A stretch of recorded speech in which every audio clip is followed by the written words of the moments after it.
കേരളത്തിലെ ആദ്യത്തെ 2024 model range rover Evoque luxury SUV ഗ്യാരേജിലെത്തിച്ച് നടി ഐശ്വര്യ ലക്ഷ്മി. പുത്തൻ കാറിന്റെ ഡെലിവറി ഏറ്റെടുക്കുന്ന ചിത്രങ്ങളും സമൂഹ മാധ്യമങ്ങളിലൂടെ പുറത്തു വന്നിട്ടുണ്ട്. ഇക്കഴിഞ്ഞ ദിവസമാണ് ബ്രിട്ടീഷ് ആഡംബര വാഹന നിർമ്മാതാക്കളായ ലാൻഡ് റോവർ റേഞ്ച് റോവർ ഇവോക്കിന്റെ ഏറ്റവും പുതിയ എഡിഷൻ ഇന്ത്യയിൽ അവതരിപ്പിച്ചത്. 67.9 ലക്ഷം രൂപ എക്സ്ഷോറൂം വില വരുന്ന റേഞ്ച് റോവർ ഇവോക്കിന് കൊച്ചിയിൽ ഏകദേശം 86.64 ലക്ഷം രൂപയാണ് ഓൺ റോഡ് വില വരുന്നത്. ഇൻഡിവിജ്വൽ രജിസ്ട്രേഷന് തന്നെ 15 ലക്ഷത്തിലധികം രൂപ ചിലവ് വരുമ്പോൾ ഇൻഷുറൻസിനായി 2.85 ലക്ഷം രൂപയാണ് മുടക്കേണ്ടി വരുന്നത്.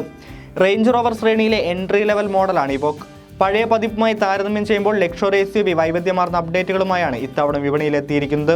പുതിയ റേഞ്ച് റോവർ ഇവോക്കിൽ ഡൈനാമിക് SC ട്രിമിൽ പെട്രോൾ, ഡീസൽ എന്നിങ്ങനെ 2 വ്യത്യസ്ത എഞ്ചിൻ ഓപ്ഷനുകളിൽ സ്വന്തമാക്കാൻ കഴിയും. ഇതിൽ ഏത് മോഡലാണ് ഐശ്വര്യ ലക്ഷ്മി സ്വന്തമാക്കിയിരിക്കുന്നതെന്ന് വ്യക്തമല്ലെങ്കിലും ട്രിബേക്ക ബ്ലൂ കളർ ഓപ്ഷനിൽ അണിഞ്ഞൊരുങ്ങിയ SUV ആണ് താരം തെരഞ്ഞെടുത്തിരിക്കുന്നത്.